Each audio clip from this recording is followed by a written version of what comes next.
இன்றைக்கி ஸ்ரீலங்கா டே 5ஓட next part. 4 மணி நேரம் திருப்தியான ஒரு சஃபாரிக்கு அப்புறமா ஃபீல்டு மத்தியில் ஒரு பூலில் ஃபேமிலியோட நல்லா டைம் ஸ்பெண்ட் பண்ணிவிட்டு ரெஃப்ரெஷிங்காக நாங்கள் கிளம்பி நெக்ஸ்ட் பார்க்க போனது மிரிசா பீச்சோட ஒரு பர்டிகுலர் ஸ்பாட்டுக்கு தான்.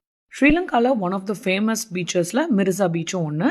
அதில் இந்த கோகனட் ட்ரீ ஹில் அப்படின்றது ஒரு வியூ பாயிண்ட். சின்னதாக பீச்லேருந்து ஒரு ஹில்லி ஏரியாவில் கொஞ்சம் நிறையா தென்னை மரங்களுக்கு மத்தியில் இருக்கிற ஒரு வியூ பாயிண்ட் தான் இது.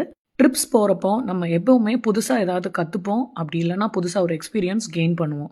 ஃப்ரெண்ட்ஸோடனாலும் சரி, ஃபேமிலியோட போகிறப்பவும் சரி, நம்ம புதுசாக ஏதாவது பண்ணும்போது அது கண்டிப்பாக நம்மளுக்கு ஒரு ஃபன்னாகவும் இருக்கும், ஒரு நல்ல மெமரியாகவும் இருக்கும். என்னதான் பிறந்ததுலேருந்தே ஒரு கடற்கரை கிராமத்தில் இருந்திருந்தாலும் இந்த பர்டிகுலர் எக்ஸ்பீரியன்ஸ் எனக்கு ரொம்பவே ஜாலியாகவும் இருந்தது, த்ரில்லிங்காகவும் இருந்துச்சு.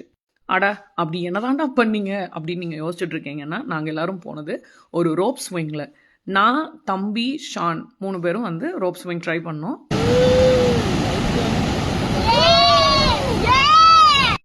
என்ன விளையாட்டு உங்களுக்கு? எஸ், தட் வாஸ் அம்மாஸ் அன்பான அக்கறை. நல்ல குடும்பம் அப்படின்றது ஒரு மாடுலேஷன்னா, நல்ல குடும்பம் அப்படின்றது ஒரு மாடுலேஷன். இது அம்மாவோட மாடுலேஷன் ஆஃப் இது என்னடா ஒரு சேஃப்டி இல்லாத கேம் அப்படின்றது தான்.